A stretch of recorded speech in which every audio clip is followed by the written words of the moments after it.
breaking news and trending talk with Mike and McCarty. Mornings on 101.7 FM and 710 KEEL.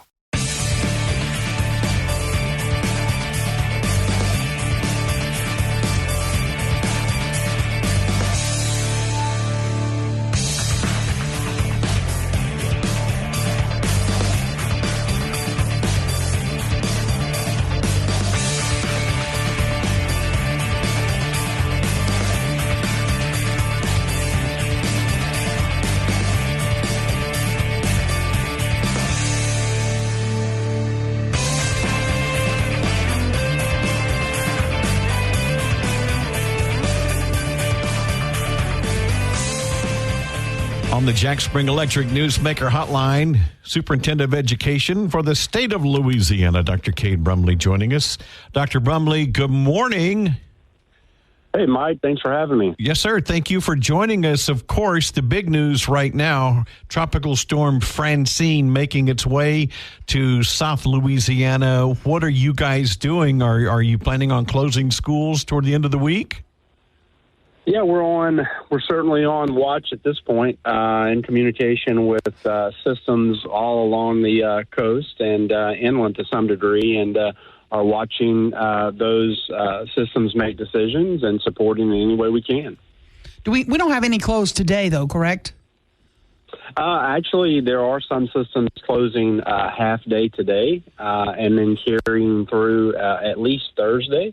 And we'll watch from there. We track systems throughout the state and their closures, and we do know that we do have some closing this afternoon.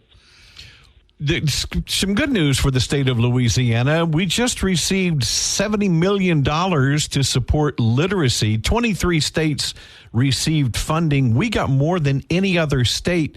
Should that be kind of an insult? No, I think that's a good question, but no, I don't think so. I think that the reviewers recognize that we're making progress on literacy in our state. We led the country in fourth grade reading growth. Every indicator says we're on the up and up, and we've used our money well, and so there's a desire to continue that commitment to support. But I will say that clearly we've been long challenged educationally. We have a long way to go, but $70 million here is the largest award in the country, and we're going to use it as much as possible to push directly into schools for support. That's exciting. We did gooder than anybody else. Cade, how do schools apply for some of this cash? So polite of him to laugh at that. Well, I was just thinking you may need some of the grant. No, we'll have a structured process, and it will be a competitive application, and we'll work with school systems across the state to support them with their plans, and that'll be coming in the very near future. But look, we're excited to be able to have this funding to support some of the work that we're doing and expand some of that work. I just think it's going to be a win for kids. Will systems that have more failing schools be top priorities for this cash? Well, I mean, I think that you have seen we have used funding to transform lower performing schools, and I think that will certainly be a part of the consideration whenever we're making decisions on utilization. If a school isn't performing to the extent that we would like for them to perform, but we believe that they're building out the infrastructure for success, and that those funds wouldn't be wasted in any particular way, but they would be used in a productive way, that would certainly carry some weight with us. Dr. Brumley, one of the huge topics right now, of course, just permeating everything is AI. People are worried about jobs being replaced. You just released some guidance on the safe and effective use of AI. Tell us about that. Yeah, well, we just wanted to support educators throughout the state of Louisiana, put something in their hands so that they could have it to better understand the ways in which they could safely use AI if they so made that decision. And we pulled together a number of individuals from across the state, both in the education sector, but in the AI space, in the cybersecurity space, including people from Northwest Louisiana. And they worked for several months developing this AI guidance, and we were happy to release it to schools across the state of Louisiana. And we have more information forthcoming on that. We want to get to a place where we can release information very specific to subject area, grade level, and make this as real as possible, because we know that AI is not the future. AI is now. And frankly, information that we released 2-3 weeks ago is already outdated to some degree. So we're just trying to stay on top of it. But at the same time, really are keeping safety at the forefront of the conversation, both safety of the student and the educator now, but safety of their information and data and privacy into the future. But how is AI implemented in a realistically in a classroom setting? Say you're a sixth grade school teacher and you're teaching mathematics. How is AI applied in that situation? Well, I'll give you a very real example. So, for instance, about 1.5 years, 2 years ago, we explored this idea that we have some students in Louisiana schools that English is not their primary language. And let's take Spanish, for instance. Well, we don't have enough Spanish-speaking employees in school systems across the state. And so we identified this AI technology that uses the science of reading, which is what we're trying to push into schools across the state. And it allows students to begin working in their native language, and the AI makes self-corrections in real time for them in English. And gradually over time, the AI is able to teach the child English.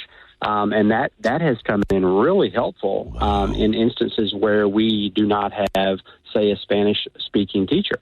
And that's just one example. But now, I mean, we're working on a pilot right now for high schools in some of the more advanced subject matter where we're going to be able to provide real-time tutors that are simply AI. And as a student works through a problem, that technology is making corrections, making suggestions, helping that student in real time. So it is a new world for us, and that's why that's why we did decide to get out guidance on how to safely use this, as well as what are some options available.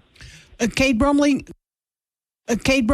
State Superintendent of Education. Caddo Parish is in the middle of a hunt for a new superintendent. It looks like they've got one candidate they'll interview tomorrow, Keith Burton. I know you're very familiar with Keith.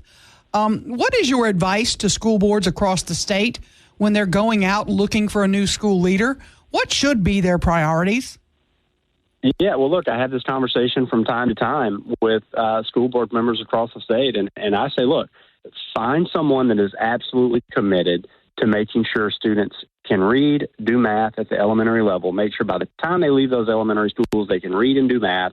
And whenever they graduate high school, they're ready for what's next, whether that's college, whether that's a job, whether that's military service. I just try to keep it simple and encourage them to make sure they are finding individuals absolutely committed, stubborn to their commitment to those pursuits. And so, look, these decisions aren't easy. It is one of, however, the foremost responsibilities of local school board members to make this decision. And it looks like Caddo is moving in that direction. And look, I get that some community members may not be satisfied with a certain candidate here and there in various systems, but it is the responsibility of that school board to make a selection.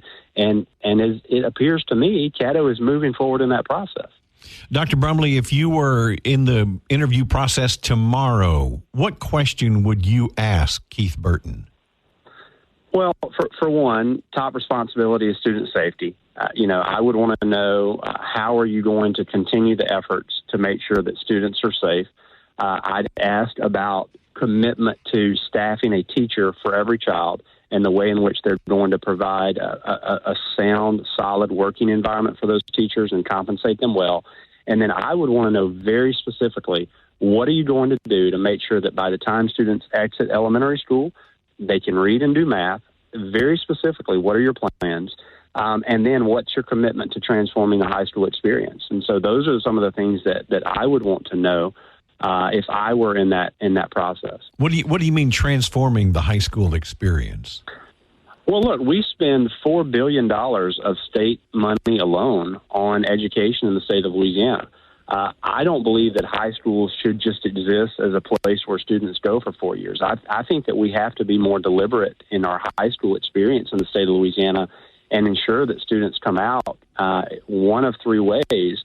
One, with some level of college credit and connected to a university, ready to go and ready to be successful. Two, with a high-wage credential where they can go straight into the workforce, whether that's a credential, an apprenticeship, having internship opportunities in high school.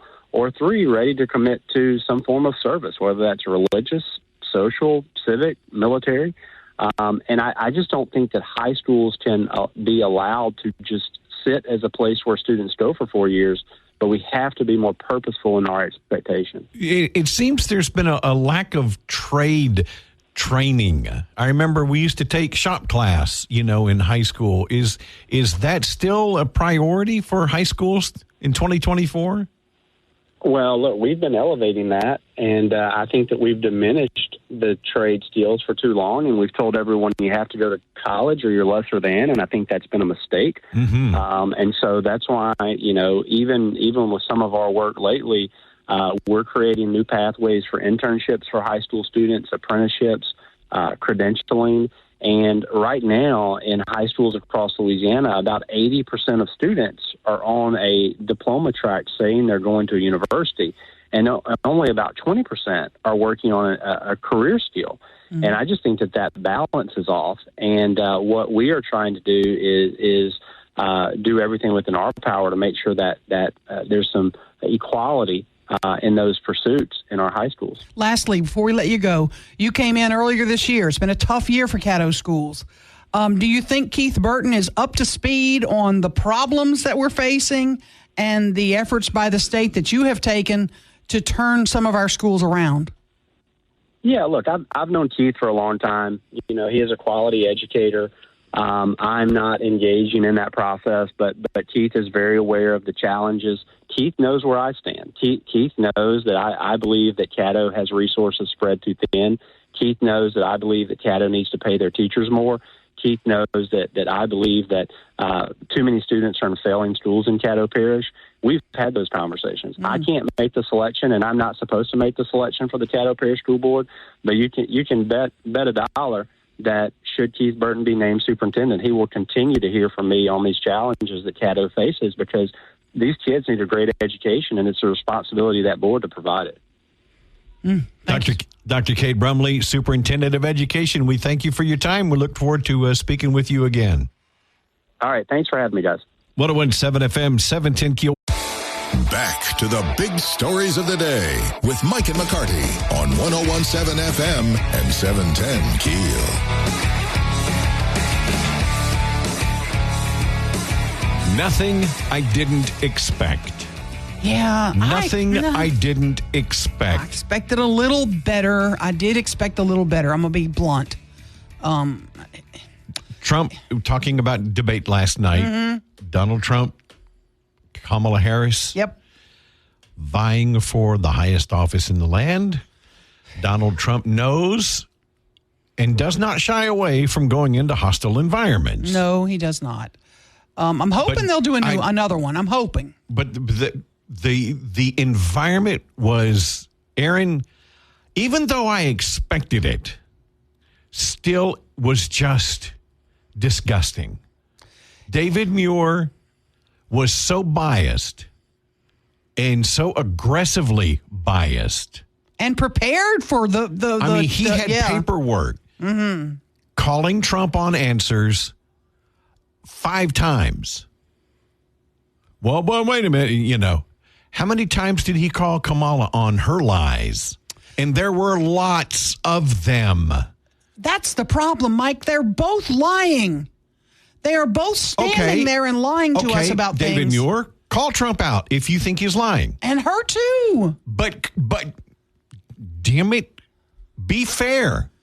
Be unbiased. That's your job, is to be fair, and that's what drives me crazy. If you're a journalist, you're nothing more than a commentator. Yeah, and Sean Hannity doesn't profess to be a journalist. Right. I don't profess to be a journalist. I'm a commentator. Yeah. Ruben, turn my computer on. Where was David Muir when we talked about fracking And this from Kamala Harris from just a few years ago. There's no question I'm in favor of banning fracking. So, yeah. And let me leave it at that. Yeah. There's no question I'm in favor of banning fracking. In that same quote, she goes on to say, I have a history on this issue. Yes. All of a sudden, when she's standing in Philadelphia, Pennsylvania, I would never ban fracking. Oh, and she says in 2020, she said she would never ban fracking. Where was David Muir? What do we believe? Where was David Muir on that line? Call her. Why did you change your position? If you changed it for good reason, tell us. On gun confiscation, and that's what it is. She says, I would never. No, I'm not confident. Really? There's video of you saying you're in favor of a mandatory government buyback program, which is gun confiscation. Ban. Yep. And I tell you personally, personal knowledge, the state she's from, I have loved ones who have moved there and had to leave their guns in Louisiana. Some specific guns in Louisiana had to be left here because they couldn't be brought to California. But do not call an AR-15 an assault rifle. It is not an assault rifle. I know. It's a rifle. He took the bait. He needs to be trained not to take. Soon as she mentioned his rallies, people leave his rallies. I could see his, oh no, my rallies are the best rallies. Stop that. Yeah. Who cares? Oh, I agree. Who gives a schnizzle? He got put on the defensive early. Yep. And they smelled blood in the water. Yep. The debate presenters were hideous. It was again nothing I didn't expect. Yep.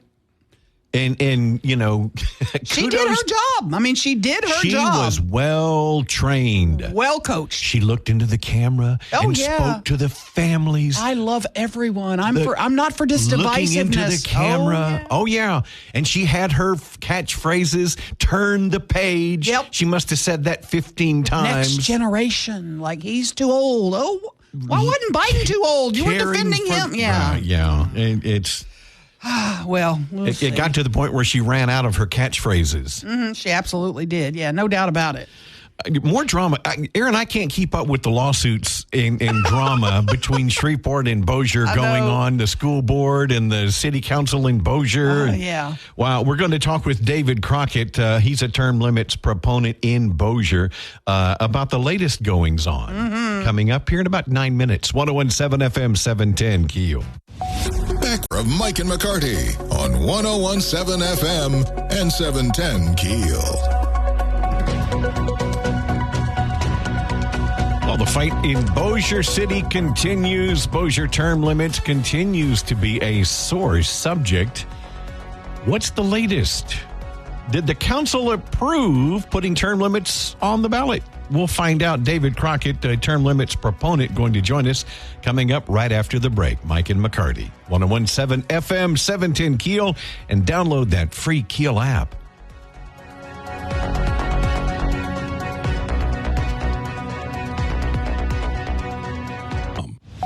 Back to the show with Mike and McCarty on 101.7 FM and 710 KEEL.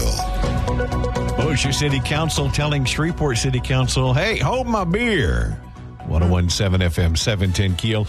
On the Jack Spring Electric Newsmaker Hotline, term limits proponent David Crockett joining us. David, first of all, good morning. Thanks for joining us.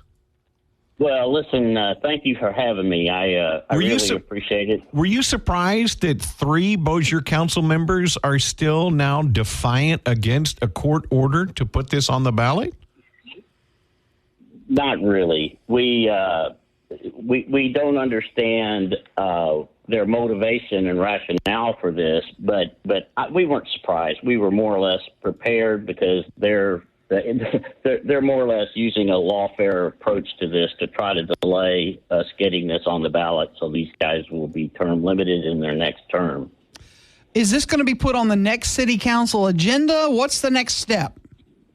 Well, obviously, we had a successful ruling on our case that we filed, but what they did was they filed for a motion for suspensive appeal. So, in essence, it won't go forward until it goes through the appeals process. So it's sitting at the Court of Appeal right now. And then our attorney, Danny Garrett, has requested an expedited hearing. So we're waiting for the date that they're going to have the hearing. So likely to miss the December ballot, if the truth be known, correct? Not yet. Okay. We have the best municipal attorney that you can probably get in Louisiana. Danny Garrett from Baton Rouge has enormous experience in municipal matters. He was the attorney in the Avoyas Parish. Avoyas, I think you say in Louisiana. I'm not an original Louisiana native, but anyway, so he has a lot of experience. He's been working with the Bond Commission, and they already have the city's filing, and they're just waiting for the resolution from the council, and they'll be ready to go. So we're preparing as much as we can. Do you think that these council members, there were 3 that voted against putting it on the agenda yesterday, do you think they're thumbing their nose at the public at this point?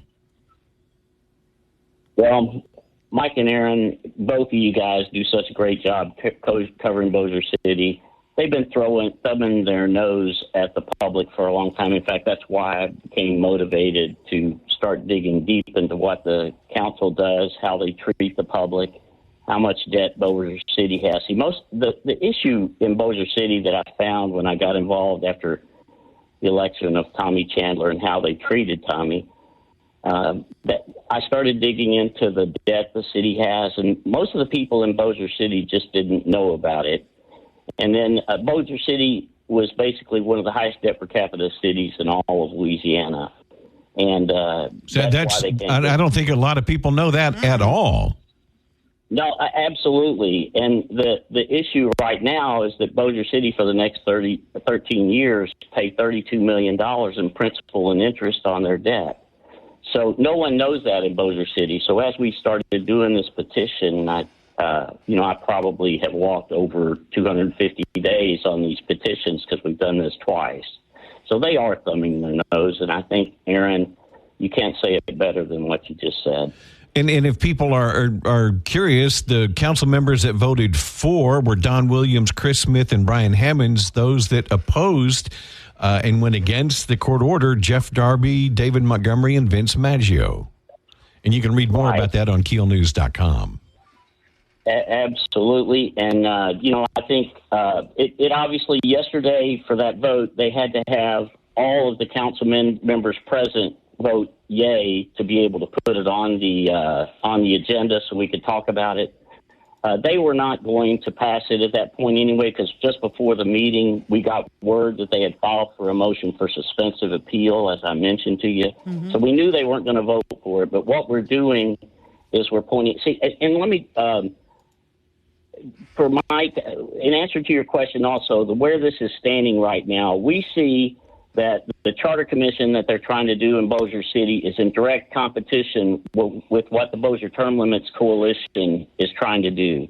The charter commission is trying to fight the term limits petition issue by putting something that will directly compete with what we're doing. We believe their strategy is to try to get both of them on the same ballot or delay the term limits. So theirs would be a different term limit proposition? Absolutely. That's what they're trying to do. They voted to the one that was passed recently that was very similar, in fact, a slightly improved version of term limits. They took that off of their approved items in the last meeting, and then they're going in a rush, and they're not giving the people an opportunity to get to inform them as they're voting on these issues. They did everything en masse after they had the 4 withdrawals from the Charter Commission. So these two issues are intertwined. It's very messy. I go to every meeting of the Charter Commission, and I go to almost every city council meeting, and we're trying to hold these people accountable. And there are also other concerns with the Charter Commission with who the spouses of some of the people that were appointed on there. But we have a group of people in Bossier City, when Duke Lowry and Rex Moncrief and I started talking about getting term limits started in Bossier City. This started about 3 years ago, like I said.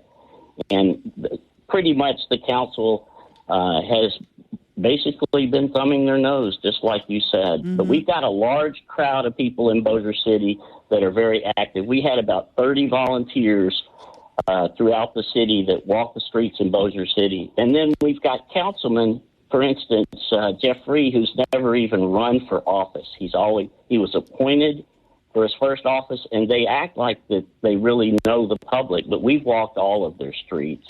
So we basically have identified this, and the people in Bossier City, their comment one time to me in a council meeting is that no one runs for their office. Well, the reason that they don't run for those offices, we've got one councilman who's been in for 24 years, one for 28, and one for 32 years. And people just don't see that they can unseat these guys, so they don't go to meetings. Unbelievable. So there's a lot of Yep. Yeah, it is. David Crockett, we thank you for your time. We will be in touch. I appreciate your efforts, sir. Well, thank you guys for having me. You bet. We appreciate it. Thank you, David. Coming up in just a moment, Jeffrey Goodman at the YMCA, they're sponsoring their 9/11 stair climb, and we'll find out more about that right after the break. Mike and McCarty, 101.7 FM, 710KEEL.com. Now more breaking news and trending talk with Mike and McCarty on 101.7 FM and 710 KEEL. Hard to believe it was 23 years ago. This date changed America. Now known as 9/11. Yep. On the Jack Spring Electric Newsmaker Hotline, Jeffrey Goodman with the YMCA is joining us. Good morning, Jeffrey. Hey, guys. Good morning. You guys have a really cool event that you're doing, of course, starting this morning. This is people get on a Stairmaster and they climb 6 billion steps. Oh, yeah. In honor of the firefighters and the first responders that responded in the Twin Towers. Actually, it's like 9,000 steps, isn't it? 1,900, isn't it? Yeah. That's right. 1,900. It's still a lot. It's a lot. Folks can come out. It's at the BHP on Knight Street in Preston, correct? That's right. And we have 8 Stairmasters set up in the lobby, free, open to the public. Would love for everyone to come out. It's just a great way to remember 9/11. Now, in years past, you've had bunker gear people could put on. Do you have that available? We don't this year. People who have access to it are certainly welcome. And we just had someone who came in wearing a 60-pound bunker vest. Wow. So we certainly encourage that, but we don't have the gear ourselves. Now, you don't have to be a member of the Y to come and do this, do you? That's Any correct. member of the public can come out. It's free to participate. And it'll be going on all day until we close at 9:30 tonight. Jeffrey, you know one of my sons who did that full march a couple of years and Absolutely. was hugely in shape, 2% body fat. When he got off of doing that, he was torn up. This ain't no easy deal. It definitely gives you tremendous appreciation and makes you connect with what these folks went through on 9/11/2001. Now, do folks need to reserve a time? I guess during the busy times of the day, the Stairmasters will be full, huh? Just show up. If you want to come, just show up. We'll get you on a machine. I would think you'll have to wait 10 minutes maximum. We have 8 machines set up. They're running all day. And it's just a great way to put yourself in the shoes of the people that experienced that horrific day. Jeffrey Goodman with the YMCA. What about folks like me that just want to make 2 steps? Can we get on there just for grins? Come for 5 seconds and just say, I remember and I won't ever forget. I did it, and here's the $10. You are taking donations, and you hope people, you don't have to pay, but if people want to make donations, it's all going to first responders. That's right. Absolutely. All donations go to first responders in Shreveport, Bossier. But most important, this is completely free, open to the public, and we encourage anyone who's interested to come out today. Love what y'all do. I'll come over there and make my 2 steps. Fantastic. I really appreciate you guys having us on. And even if it's 1 step, Aaron, we'd love to have you. You bet. Jeffrey Goodman at the YMCA, BHP Bulletin over there on Preston. Yep. And what's the name of that street? Knight Street. Yeah, that's it. It's a little bumpy on Knight Street, but you can get through still.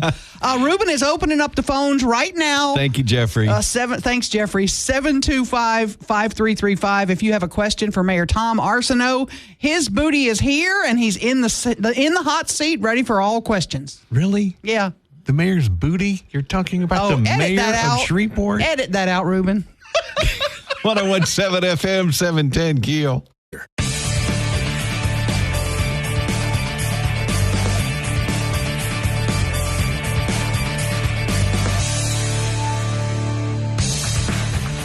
.1017 FM, 710 KEEL, and you can hear us on the free KEEL app wherever you are. Take us around the globe, and that's how you reach out to us on the Shreveport Security Systems message board.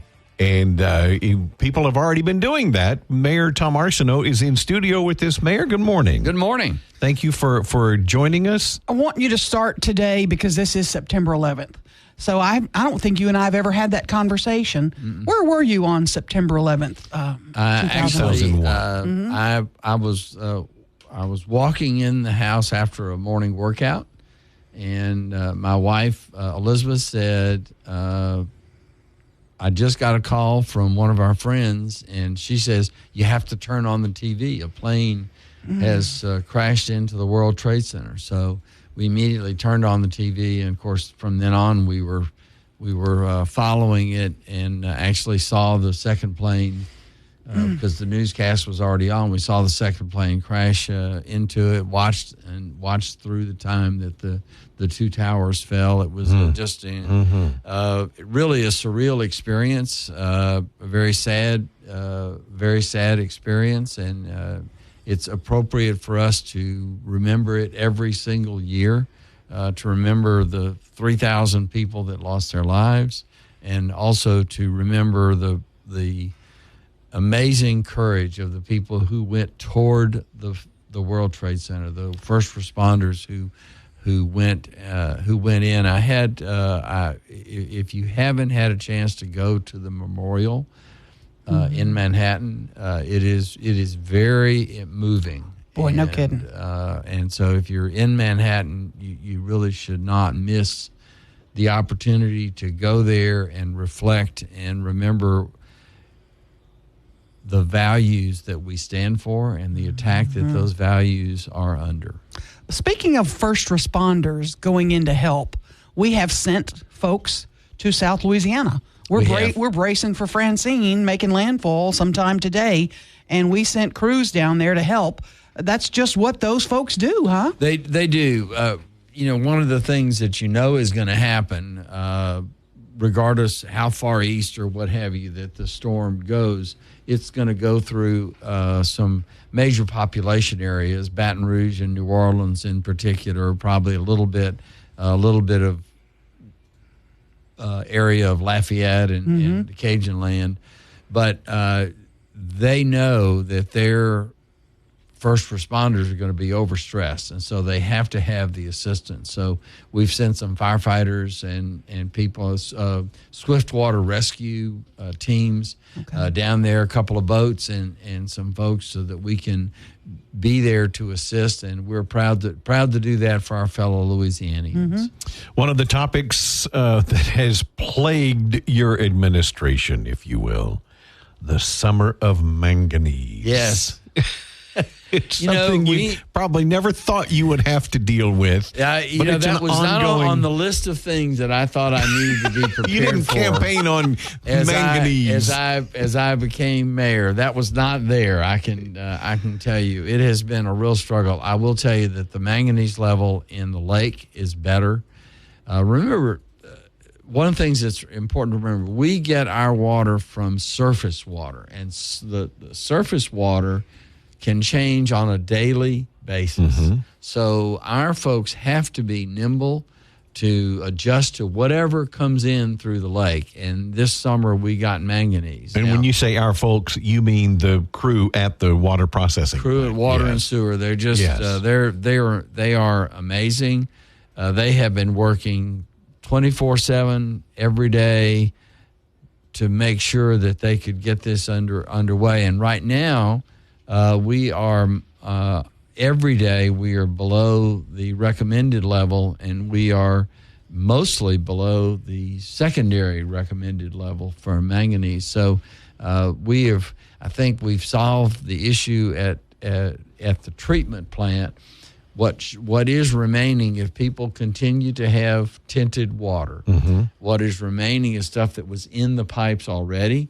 So if you're still having that problem, if you will call 673-5510, that's the customer service line, and we will come out and flush those lines, and generally speaking, that cures the problem in virtually every circumstance. If that doesn't cure the problem, it's not a manganese problem, it's some other issue. Right. And we've been dealing with some of those too. I do know that certainly the calls to my office have decreased dramatically, and the calls to the customer service line have decreased dramatically, and hopefully that will cut back on some of the long hold times. I have received some complaints about the length of time. We've just had an unusual volume of customer complaint calls, and justifiably. The water has been unacceptably colored.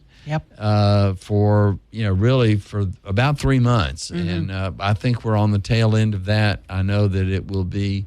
Now you said if it's not manganese, it's other issues. What are some of the other issues? It could be just dirty pipes. It could be a number of. Every circumstance is different. It could be a broken pipe somewhere. There are just any number of reasons, and I'd have to get Brandon Sneed or William Daniel to explain the other issues that they are addressing. But usually, and right now, most of the problems are at end of the line where there's not as much water flow as there is, because we have literally miles and miles and miles of pipe, and there was tinted water in most of that pipe, and it was widespread, but it wasn't consistent. Some people had the problem, some people didn't have the problem. Yeah, it was random, kind of spotty. It was. I'm sure it was. If we had the scientific evidence to show there was a reason for its randomness, but we don't know what it is yet. Are you bracing for it in the future? I mean, like this could be an annual deal. Are you concerned about that? Well, we are concerned about it. One of the things that we have done is we have ordered a new chlorine dioxide machine. What we learned is that the chlorine dioxide is something that is able to treat the manganese and to clarify the water.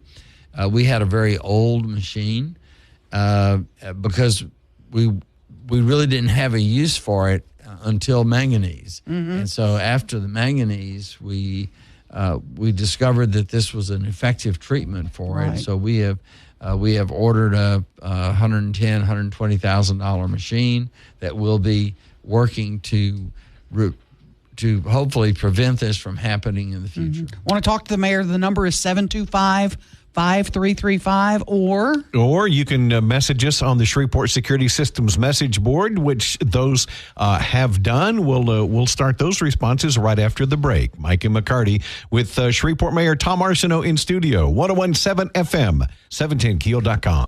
Back with McCarty on 101.7 FM and 710 KEEL. Shreveport Mayor Tom Arsenault in studio with Mike and McCarty. Our monthly town hall meeting, Ask the Mayor question. 725-KEEL is our phone number, or you can reach out on the Shreveport Security Systems message board. You get that through the free KEEL app like Pam did. She says, I want to know, Mayor, why we cannot keep the city lit on a consistent basis. I'm a Lyft driver, mainly at night, and it's very dangerous not to have certain neighborhoods lit up. What is the city's plan to address this? Well, it's a great question. In fact, it's a question that was brought up at the infrastructure committee of the city council yesterday, and we actually have a map. What most people don't realize is that the vast majority of street lights in neighborhoods in Shreveport are not the city's streetlights. They are SWEPCO's streetlights. And if you have a light out, there is a bracket on every one of those poles that has a pole number. And you call SWEPCO, and it's their responsibility to maintain those. And we're trying to work with SWEPCO in these areas. The traffic engineer for the city of Shreveport, Robert Tomasek, yesterday had a map that had red spots for all the places where we're having reported lighting issues, and mostly in neighborhoods, occasionally on major thoroughfares. We have the responsibility on a lot of major thoroughfares. But in the neighborhoods, it's largely SWEPCO's poles and SWEPCO's responsibility to do that. So we're trying to urge SWEPCO to be on the ball, but they also don't, until someone calls to let them know that a pole light is out, they don't know that the pole light is out. It's like somebody driving with brake lights that are out. You don't see your own brake lights. Yeah. Correct. So you don't know if they're working or not. I know someone in this room who cares a little bit about street lights, and that's the thing. If I don't tell you, you're not going to know. And That's right. And I'm now, I guess, the street light queen, because I now get emails and texts from people. 3132 is out. The Cross Lake Bridge is out. We're working on all the main thoroughfares. You have a plan on the main thoroughfares, right? We do. And what we have done is the Public Works has coordinated with the police department, so that police officers who are out there patrolling, they're reporting to traffic engineering. Traffic engineering is then calling on SWEPCO to get those lights done. But you can't really show on the radio. You can't show that map, but that map would tell you that what your texter said is absolutely true, and we're trying to address it. And you can tell, like you said, there's a badge on the poles. It's a metal-looking badge, and it says SWEPCO with a pole number, so you can tell. Another question on the Shreveport Security Systems message board. I'm sick and tired of people blowing my doors off excessively, speeding, and running red lights and tailgating in the city. Are we doing anything to recruit additional police to help with that effort? We are. We've got, I think we've got 16 recruits in the academy right now, and we're working as hard as we can. We appropriated an additional $160,000 this year for recruiting, and I think those efforts are beginning to pay off. We increased some incentives. It'll be a challenge to continue those in the 2025 budget, but we are working as hard as we can. I noticed people not just running what I'd call pink lights that are between turning, maybe I should call them orange lights because they're between yellow and red, but people just blowing through lights. It's worse and worse. Mm-hmm. Yeah, it is. We got another question, and this is interesting. Ask the mayor if he can encourage or facilitate a hayride municipal auditorium museum. He goes, I feel like this would be a huge tourist draw. You know, there is a small museum in the municipal auditorium with some really cool memorabilia. It does have some some really cool memorabilia in there. Not very many people know about it, and we don't post regular hours for it because we don't have the staff to do it right now. But it's a great idea. Actually, there's some people that are trying to work on an overall music museum for Shreveport, which we have a tremendous musical heritage, not just in country music, but in, for example, in classical music. Van Cliburn, a wonderful pianist, was a Shreveport native and won lots of awards. And if you take the tour, I've been fortunate enough to take the tour of the municipal auditorium, and you get to go up into the areas where you normally don't get to see. But one of the things that the tour guide told us, that stage has never been redone. Right. So when you're standing and there's a little mark in the center of the stage, you're standing on the exact boards like where Elvis stood. That's right. I have stood there and Did you sing Hound Dog? No, I didn't sing Hound Dog. I want that video. I did sing I Can't Help Falling in Love with You, which is my favorite Elvis song. I got some good news before we take a break, and I'll share mine. And somebody texted me this morning. The Clyde Fant running trail had been falling into the river for over 6 years. It's now fixed correctly to anticipate future drainage. The mayor doesn't boast enough about all the things he's doing so well. The riverfront runners and walkers are very happy about that. Thank you. I appreciate my wife sending that in. No, it was not your wife. And I'm going to tell you, the trash pickup on the freeways and something has been. I used to name the spare tires on the interstate that I would see. Tommy the tire was out there with his cousin Terry, and I don't see. What are you doing about that? What is going on with regard to cleaning up? Gary Norman and our solid waste division are just doing a terrific job. That was one of the things that we wanted to focus on.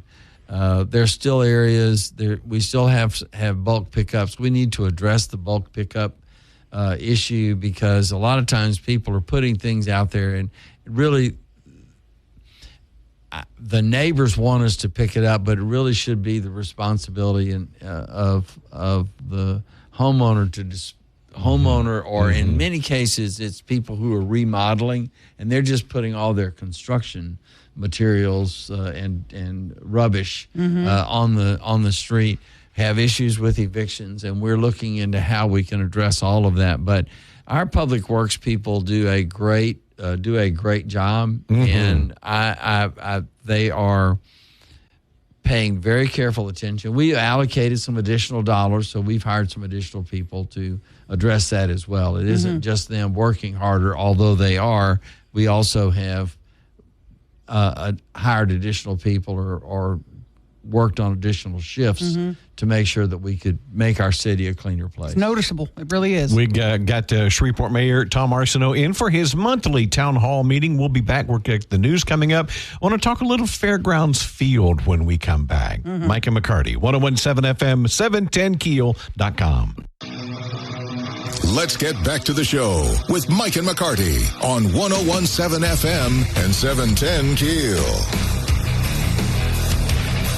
Shreveport Mayor Tom Arsenault graciously agreeing to have a town hall every month with you, our listeners. 725-KEEL is the number. Before we move on to Fairgrounds Field, I do want to ask, I want to go back a little bit to the cleanup. One of the things I noticed, especially particularly in my neighborhood, water mains need to be repaired quite frequently, which causes a lot of mud and dirt. Well, that accumulates along the curb. Do we have street sweepers that could regularly go through the neighborhoods and clean those curbs? I mean, personally, I get a shovel and I go out and clean it because I don't want the water standing in front of my house. Well, I appreciate you doing that, and thank you for not sending us an invoice. Yeah. Hey, I ain't thought about it, but now that's what McCarty does. Yeah. Yeah. But we really ought to be picking that up after the repair. But the answer to your street sweeper question is no. We don't have, generally speaking, we don't have street sweeper. We have some for the downtown area, but we do not have any for. Don't run through the neighborhoods. We used to have a couple of them, and then one of them stopped working, and it was used we cannibalized it to keep the other one working, but they're not working currently. Okay, I was just curious about that because I remember as a kid, seeing them, those great big round, and they'd go along the curb line. Bids are due, I believe, on the 17th of September for demolition of Fairgrounds Field. I believe that date's close. Soon. The date is close. You are moving forward to demo the building. I am moving forward. Price tag, it looks to be $600,000, I think is what you've budgeted? We budgeted $600,000. So how quickly will it be done? Once the bids are in, you pick the contractor. When does the wrecking ball start swinging? Probably within 60 days. And it's how long of a project? Boy, that was horrible. I don't know. So you hope by the end of the year that you'll have Fairgrounds Field down. The goal is to have it cleaned up before the Independence Bowl on December 28th. And any plans for that property as of now? Not currently. Okay. No, we'll look at it once we know what it's going to look like and how it's going to be fixed. We'll know. Silly question: when they start, with the wrecking ball, Is the bat issue gone? I mean, is that a dead issue now? We have the bats. The bats are gone, and we have resolved the guano issue. You cleaned all the guano out? Is that what we've done? The guano issue has been resolved by working with an expert in, they're experts in everything. Manganese, guano. There's an expert in guano. But we do have a huge... Which is the polite word. We do have a 409 bill right now. That's Okay, police, Humor and Harmony. Have they been paid? They've been paid. It's all done. It's all done. Okay. We've got to take a break, don't we? Yeah, we do. We got to take a quick break, and we'll be back with the mayor in our town hall, monthly town hall, right here on 101.7 FM, 710 KEEL, Mike and McCarty. Now more breaking news and trending talk with Mike and McCarty on 101.7 FM and 710 KEEL. In studio, Shreveport Mayor Tom Arsenault, our monthly town hall meeting. If you have a question for the mayor, of course, the Shreveport Security Systems message board always available in your free KEEL app, or you can call us. Ruben standing by waiting, 725 KEEL. Mayor Curtis Jackson came into town, causing huge news with all of his announcements. Had a great Humor and Harmony weekend. Everything went very well. Millennium Studios still moving forward. Is that right? Yes, we're actually working on an amendment to that lease. There's a second building over there that they would like to be able to use. And it was being used it was scheduled to be used for a workforce development, and they're going to be cooperating with that to use workforce development in connection with the television and film industry, which will be just terrific as a workplace training program, and they'll be using it it's not a sound stage, it is a set development building. He's bought a lot of property along Texas Avenue. He has. And are there provisions to not be allowed to tear anything down? I don't know that he is, but to preserve these buildings? Do you know what his plans are for them? No, I have not had those discussions with him. The last time he was in town was for Humor and Harmony, so we have not discussed those. I will be having discussions with him. We'd like to know what his plans are. We don't necessarily have control over his plans, but we would like to know what they are so that we can coordinate with him as much as possible. Middle of September, Humor and Harmony's in the rearview mirror. You told us last time that you hoped we got a shot in the arm sales tax wise. You have the numbers? How did that do? No, we won't have the numbers till the end of this month. Okay, so the August sales tax numbers are not in yet. That's correct. The numbers that you're seeing reported now are July's sales tax numbers. So we don't have them yet from Humor and Harmony. No, it'd be the end of this month. Okay. The bond project managers that you're now hiring, you started working on that with regard to all the bond proposals that voters passed.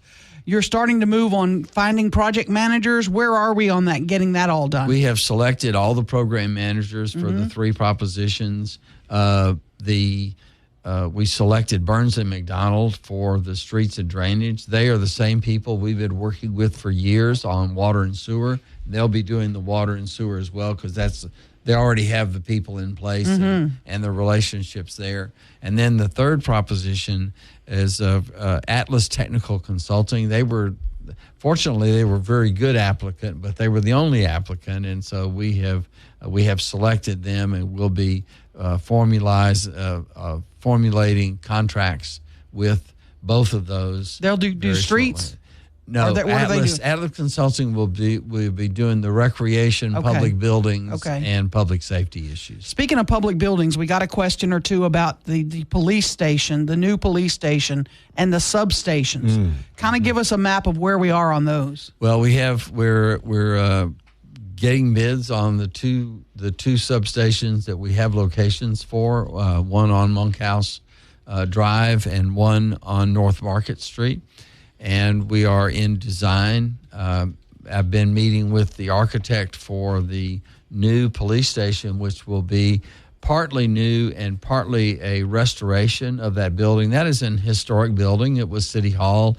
It is named for former mayor and former city councilman James Gardner. And so it's very important for me was to preserve the facade of that building because that's a significant historical part of that building. So we're working with the architect to design that. It will be designed with the idea that there will be substations, so it'll have a smaller footprint than the existing building that's there. What was it originally built as City Hall, or was it a hospital at one time? Am I thinking wrong? No. Well, yes and no. It was the original site of the Confederate Memorial Hospital. Okay. But that building was built to be City Hall. Okay, so the original building for the Confederate Memorial Hospital was demolished. It was demolished. I got you. Council action yesterday, I was watching, you are moving forward on issuing the bonds, which rolls forward to start some of the work. Correct. Explain that timetable. We, hopefully, the ordinance that authorizes the issuance of up to $88 million in bonds will be passed on September 24th. We will then be in the setting up the markets. We have selected underwriters and all the team players that go into that, and they're having their first Zoom meeting as a team today, and they will be planning out the timetable for that. The next step is we need to identify the projects that make up that $88 million and have the council pass a resolution that says this is what that money is going to go for. And it'll be from the projects that were identified in connection with the bond election on April 27th. So we expect to sell the bonds sometime in late October. And the recommendation has been that we sell them before the presidential election so that we avoid a potential impact on the market of the presidential reaction to the presidential election. And then we'll collect the money and begin working on those projects. Shreveport Mayor Tom Arsenault in studio. We'll be back after the break. Mike and McCarty, 101.7 FM, 710 KEEL. Stories of the day with Mike and McCarty on 101.7 FM and 710 KEEL. Shreveport Mayor Tom Arsenault in studio with Mike and McCarty, our monthly. I missed our first one, so I'm glad to be here for our monthly little town hall meeting. And Shreveport Security Systems message board is open, but what are you shaking your head for? The last message we got for the mayor. We might not get to that one. We'll see. We'll see. I want to talk to you about budget. You're getting ready to present your budget to the city council 1st of October. October 1st. How much have you had to trim it? What's it going to look like? It is going to be pretty much a standstill budget. We're going to have to look at some potential reductions in some of the things that we're doing because our sales tax revenues are down. The city council passed a budget amendment that reduced our sales tax revenue budget by $8 million yesterday. So, and that's based on what our sales tax collections have been. Reductions in what we are doing. Give me some examples. Well, I'm not prepared to announce those just yet because I want to include a budget message with those as well as some alternatives to it. But will it impact residents much? Not. I don't think it will impact residents directly, no. Okay. But indirectly, yes. Are you hopeful that sales tax? I'm intrigued. That'll be next month. Stay tuned. You'll have me on the 9th of October. Is it affecting city services? Will it? It won't directly affect city services. Okay. But it will indirectly affect city services. Are you wait, we got 18 more questions. We're playing 20 questions here. I'm trying to get the answer.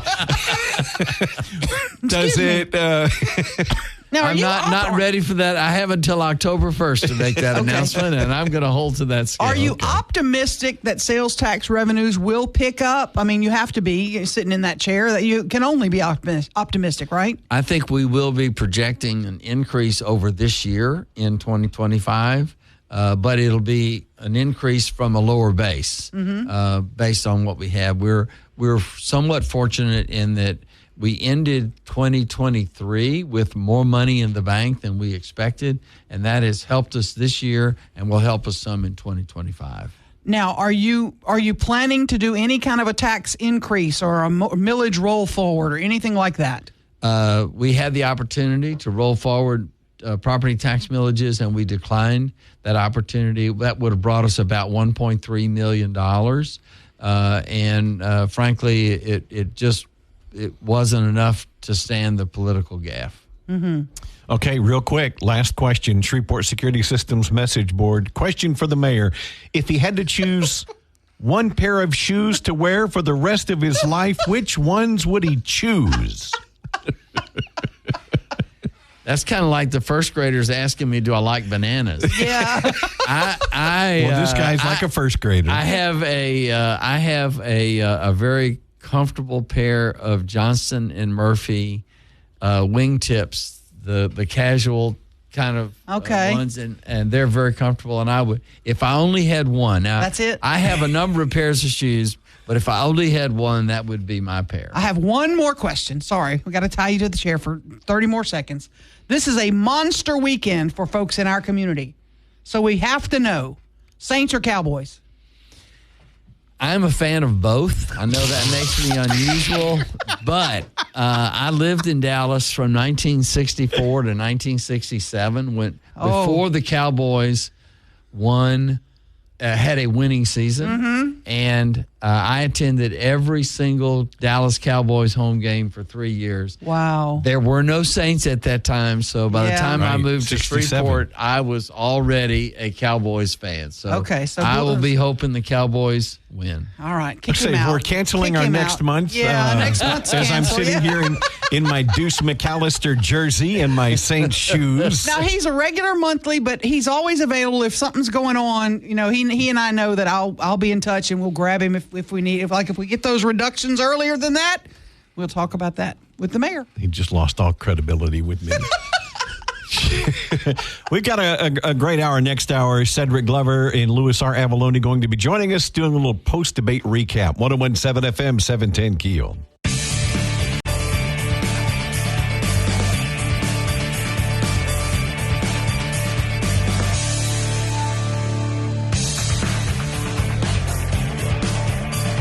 .101.7 FM, 710 KEEL. Mike and McCarty in studio with Louis R. Avalone, host of American Ground Radio, along with Stephen Parr, I should say co-host. Also, Mayor Cedric Glover joining us. Gentlemen, good morning. Good morning. Good morning. And we've already had to separate them twice during the news. I know. But we're, of course, presidential debate last night. And by the way, we're going by debate rules. So, Ruben, mute Cedric's microphone. And we did put Cedric on the right. He's sitting on the right this morning. Excuse me. I'm talking. Excuse me. Okay. I'm talking. Mayor, you have to be pleased. Your girl came out well, and look, she did a good job. She was very well coached. She came across very well. Well, frankly, I'm disappointed. I think the nation deserved better in terms of being able to have a substantive dialogue and exchange about the issues facing our country. But unfortunately, I think what we saw last night was the reversal of what happened in June. You had one person who walked in June unprepared for the moment. We had someone walk in last night who wasn't prepared for the moment. But you said Joe Biden did good in June. On the issues. He didn't on style. Okay. On the issues, yes, absolutely. In fact, I think the Democrats are right on the issues. We're spending $400 million to build a new Jimmy Davis Bridge because of the Democrats. We're spending $2 billion in Lake Charles to build a new bridge because of the Democrats. But would you say... We're rebuilding Ford Street because of the Democrats. Would you say, Cedric Glover, that Kamala Harris really came into that debate last night? She just was going to goad him. That was her mission, and she did it. And she had nothing to lose. So that's not on point. That's not getting to the issues. Well, it's strategy. The objective here is to win the election. And so she knew that she had someone, unfortunately, that if she did what she did, he would not have the discipline necessary to resist and move on and stay focused on those things that were the best and strongest issues for him, like the economy potentially or immigration. Rather than do that, he got distracted. He fell right into the trap that she set for him, and she won overwhelmingly. Louis R. Avalone, did he fall into the trap? Did he make mistakes? I don't think so. It was a very serious night for President Trump. He was basically having to correct the record. She lied on so many occasions, on so many different issues. Give us some examples. Well, guns, for example. She's going to confiscate your guns. Abortion. Fracking. This whole notion that abortion is not advocated by the Democrats up until the moment of birth or even after birth is completely ludicrous. Tim Walz in Minnesota, he signed a law that basically took away the requirement that you must administer life-saving care to a child that has been born during a botched abortion. Democrats in Congress, they advocate for not administering life-saving care to the unborn. So it is it's ludicrous. And to say that President Trump supports abortion without exceptions, that simply isn't the case. He said, right after he said, I am for abortion with exceptions. And she goes into her scripted line that he's going to take away the right completely, and he's going to go for a national ban. The right to an abortion is now with the states, according to the United States Supreme Court. It's not an issue for the president to consider. I think that was the greatest missed opportunity for Kamala Harris last night by not capitalizing on exactly what the president said. Understand this, and Aaron, for you as a woman, I think this is especially a poignant issue to raise, and that is what the president has said is that a woman can have rights in Minnesota, in Illinois, in New York, and in California that she cannot have in Louisiana, Texas, Mississippi, and Arkansas. If we said that to Hispanic people, if we said that to black people, if we said that to left-handed people, we would all be outraged. But the idea that we say to women in this country, the level and the extent to which you have control and dominion over your body as a woman is determined by what state you're in, is exactly the reason why federal action was needed in the 1960s for the Civil Rights Act, for the Voting Rights Act, for the Fair Housing Act.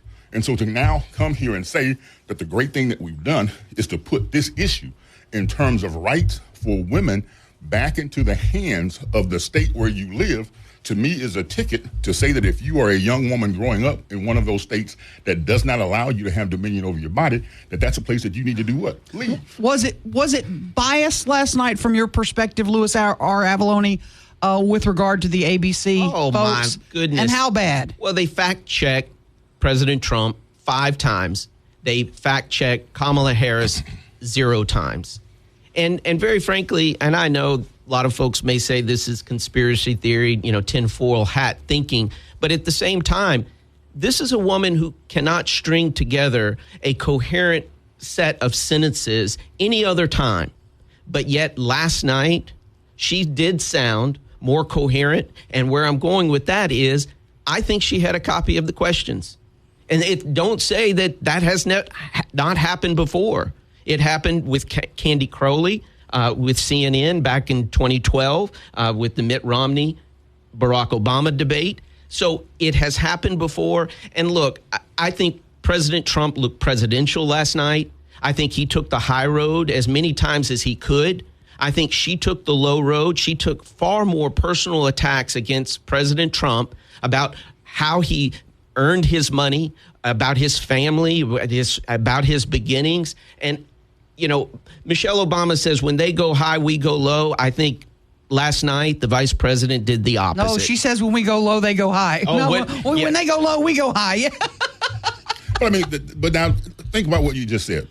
And that is that a woman who has been the district attorney for whatever county San Francisco sits in, who's been the state attorney general for the entire state of California, a place that would be one of the largest countries in the world if you counted it just as a country, who is now a U.S. senator, or has been a U.S. senator, and is now the sitting vice president of the United States, to say that last night represents the first time that she's managed to be able to coherently string together a list of sentences and questions just doesn't stand up to a critique of credibility.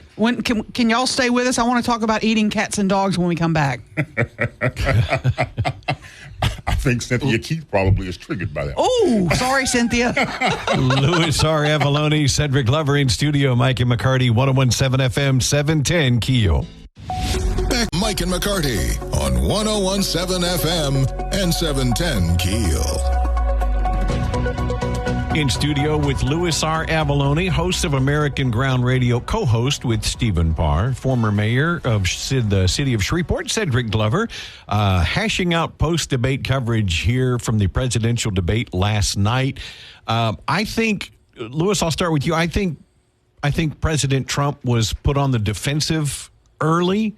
Obviously, he's not afraid to go into a hostile environment.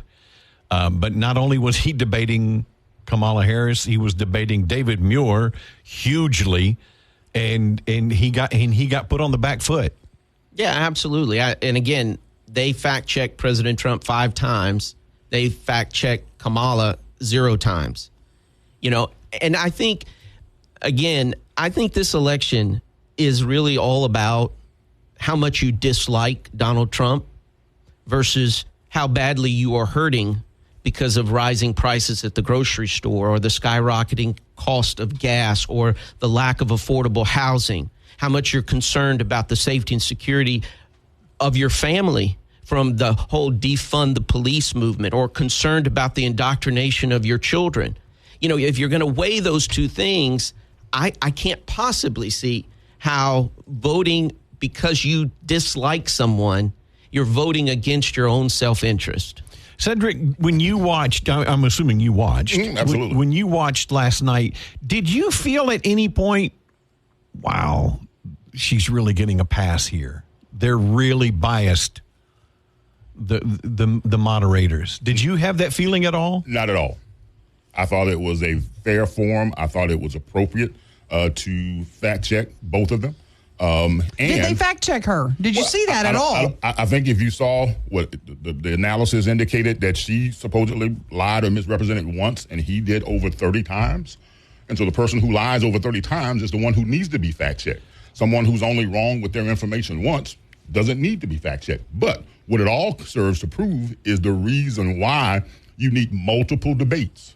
If you want to be the mayor, the governor, the representative, the council member, and certainly the leader of the free world, then you should be willing to go and debate in front of Fox. You should be willing to debate in front of CNN. You should be willing to debate in front of NSBC and any other legitimate forum where you know there are fair rules and a fair opportunity for you to be able to make your points and not end up being unduly. Well, she misrepresented a lot of things. Trump's quote on the neo-Nazis, that has been proven. That is he said false. There were fine people on both sides. That's been Take it in context. He didn't say torch carriers were people who were at that rally. She said she would. She has been the people who said blood and soil. The people who said Jews will not replace us were at that rally. He said there were fine people on both sides. It was that moment that triggered Joe Biden enough to say, at this point, I'm going to run for president. So I don't know what the misrepresentation is there. Louis R. Avalone, I've got to tell you, in watching it for me, I'm one of those that I'm like, please don't go unhinged. Don't go unhinged, Mr. Trump. Stay hinged. And when we got to the dogs and cats being eaten, I thought, OMG, here goes the unhingedness. Why is that unhinged, Aaron? That's fact.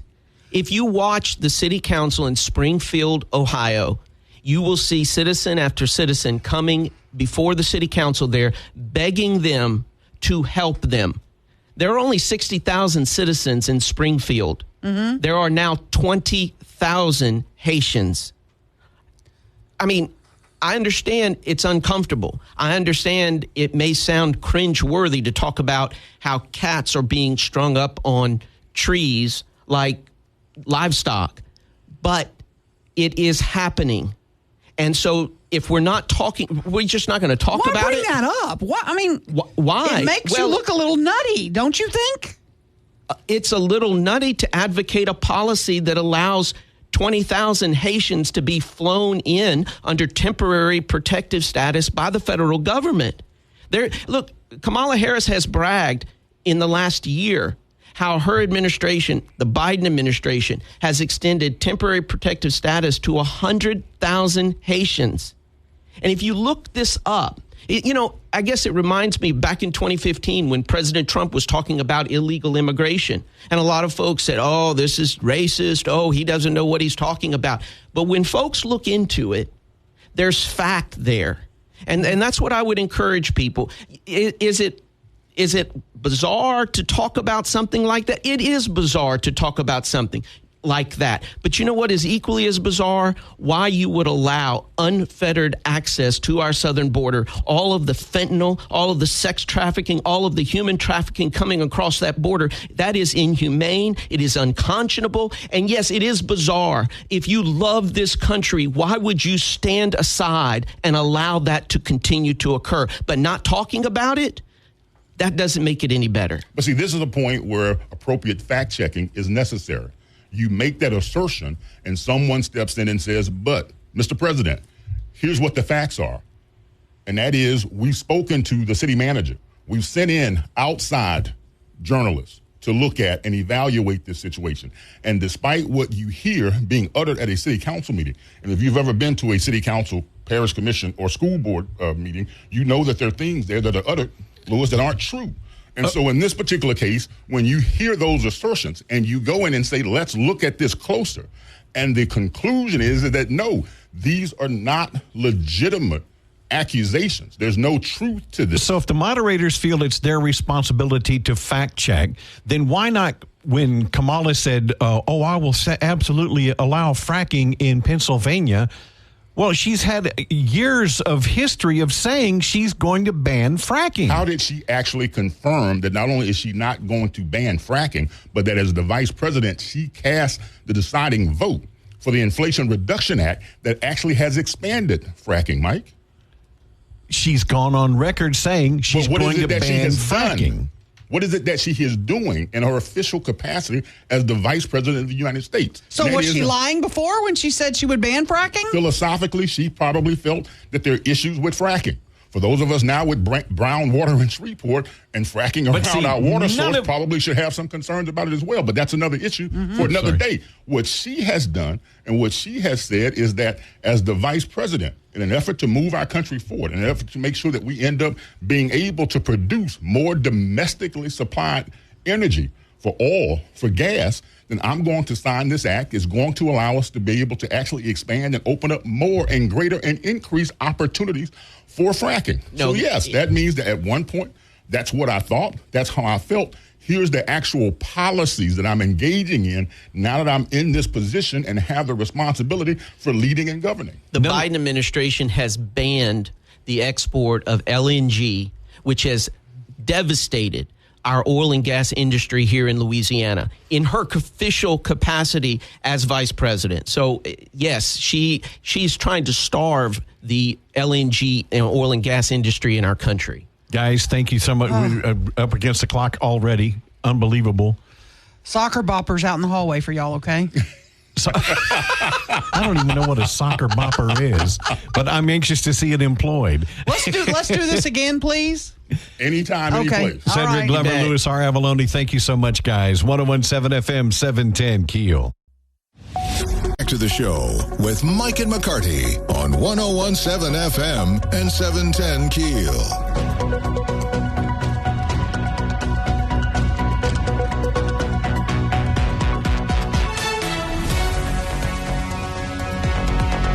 Bossier City Council continues to impress.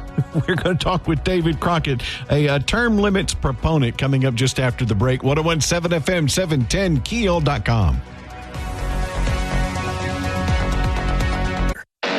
Now, breaking news and trending talk with Mike and McCarty on 101.7 FM and 710 KEEL. Bossier City Council telling Shreveport City Council, hey, hold my beer. 101.7 FM, 710 KEEL. On the Jack Spring Electric Newsmaker Hotline, term limits proponent David Crockett joining us. David, first of all, good morning. Thanks for joining us. Well, listen, thank you for having me. I really appreciate it. Were you surprised that 3 Bossier Council members are still now defiant against a court order to put this on the ballot? Not really. We don't understand their motivation and rationale for this, but we weren't surprised. We were more or less prepared because they're more or less using a lawfare approach to this to try to delay us getting this on the ballot, so these guys will be term limited in their next term. Is this going to be put on the next city council agenda? What's the next step? Well, obviously, we had a successful ruling on our case that we filed, but what they did was they filed for a motion for suspensive appeal. So, in essence, it won't go forward until it goes through the appeals process. So it's sitting at the Court of Appeal right now. And then our attorney, Danny Garrett, has requested an expedited hearing. So we're waiting for the date that they're going to have the hearing. So likely to miss the December ballot, if the truth be known, correct? Not yet. Okay. We have the best municipal attorney that you can probably get in Louisiana. Danny Garrett from Baton Rouge has enormous experience in municipal matters. He was the attorney in the Avoyelles Parish. Avoyelles, I think you say, in Louisiana. I'm not an original Louisiana native, but anyway, so he has a lot of experience. He's been working with the Bond Commission, and they already have the city's filing, and they're just waiting for the resolution from the council, and they'll be ready to go. So we're preparing as much as we can. Do you think that these council members, there were 3 that voted against putting it on the agenda yesterday, do you think they're thumbing their nose at the public at this point? Well, Mike and Aaron, both of you guys do such a great job covering Bossier City. They've been thumbing their nose at the public for a long time. In fact, that's why I became motivated to start digging deep into what the council does, how they treat the public, how much debt Bossier City has. See, the issue in Bossier City that I found when I got involved after the election of Tommy Chandler and how they treated Tommy, that I started digging into the debt the city has, and most of the people in Bossier City just didn't know about it. And then Bossier City was basically one of the highest debt per capita cities in all of Louisiana. And I don't think a lot of people know that at all. No, absolutely. And the issue right now is that Bossier City for the next 13 years paid $32 million in principal and interest on their debt. So no one knows that in Bossier City. So as we started doing this petition, I probably have walked over 250 days on these petitions because we've done this twice. So they are thumbing their nose. And I think, Aaron, you can't say it better than what you just said. And if people are curious, the council members that voted for were Don Williams, Chris Smith, and Brian Hammonds. Those that opposed and went against the court order, Jeff Darby, David Montgomery, and Vince Maggio. And you can read more about that on KEELnews.com. Absolutely. And, I think it obviously yesterday for that vote, they had to have all of the council members present vote yay to be able to put it on the agenda so we could talk about it. They were not going to pass it at that point anyway, because just before the meeting, we got word that they had filed for a motion for suspensive appeal, as I mentioned to you. So we knew they weren't going to vote for it. But what we're doing is we're pointing. See, and let me, for Mike, in answer to your question also, where this is standing right now, we see that the charter commission that they're trying to do in Bossier City is in direct competition with what the Bossier Term Limits Coalition is trying to do. The charter commission is trying to fight the term limits petition issue by putting something that will directly compete with what we're doing. We believe their strategy is to try to get both of them on the same ballot or delay the term limits. So theirs would be a different term limit proposition? Absolutely. That's what they're trying to do. They voted to the one that was passed recently that was very similar, in fact, a slightly improved version of term limits. They took that off of their approved items in the last meeting, and then they're going in a rush, and they're not giving the people an opportunity to get to inform them as they're voting on these issues. They did everything en masse after they had the 4 withdrawals from the Charter Commission. So these two issues are intertwined. It's very messy. The Charter, I go to every meeting of the Charter Commission, and I go to almost every city council meeting, and we're trying to hold these people accountable. And there are also other concerns with the Charter Commission with who the spouses of some of the people that were appointed on there. But we have a group of people in Bossier City, you know, when Duke Lowry and Rex Moncrief and I started talking about getting term limits started in Bossier City. You know, this started about 3 years ago, like I said. And pretty much the council has basically been thumbing their nose, just like you said. Mm-hmm. But we've got a large crowd of people in Bossier City that are very active. We had about 30 volunteers throughout the city that walk the streets in Bossier City. And then we've got councilmen, for instance, Jeffrey, who's never even run for office. He was appointed for his first office, and they act like that they really know the public, but we've walked all of their streets. So we basically have identified this, and the people in Bossier City, their comment one time to me in a council meeting is that no one runs for their office. Well, the reason that they don't run for those offices, you know, we've got one councilman who's been in for 24 years, one for 28, and one for 32 years. And people just don't see that they can unseat these guys, so they don't go to meetings. Unbelievable. So there's a lot of Yeah, it is. David Crockett, we thank you for your time. We will be in touch. I appreciate your efforts, sir. Well, thank you guys for having me. You bet. We appreciate it. Mm-hmm. Thank you, David. Coming up in just a moment, Jeffrey Goodman at the YMCA, they're sponsoring their 9/11 stair climb, and we'll find out more about that right after the break. Mike and McCarty, 101.7 FM, 710keel.com. Squib. Back with McCarty on 101.7 FM and 710 Keel. Hard to believe it was 23 years ago. This date changed America. Mm-hmm. Now known as 9/11. Yep. On the Jack Spring Electric Newsmaker Hotline, Jeffrey Goodman with the YMCA is joining us. Good morning, Jeffrey. Hey, guys. Good morning. You guys have a really cool event that you're doing, of course, starting this morning. This is people get on a Stairmaster and they climb 6 billion steps. Oh, yeah.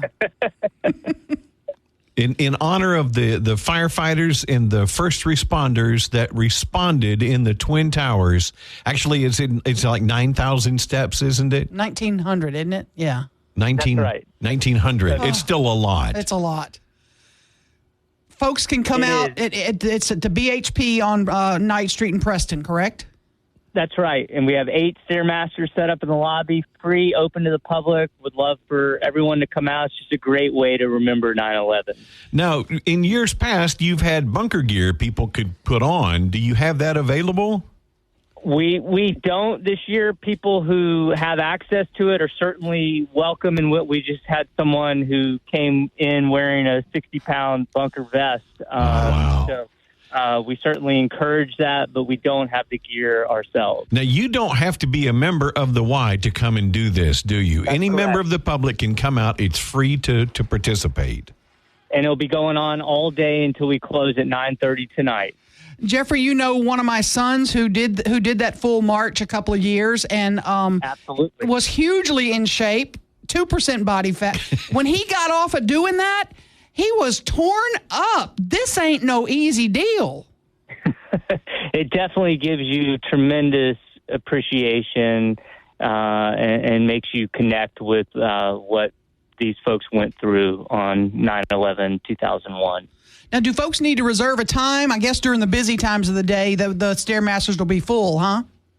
Just show up. If you want to come, just show up. We'll get you on a machine. I would think you'll have to wait 10 minutes maximum. We have 8 machines set up. They're running all day.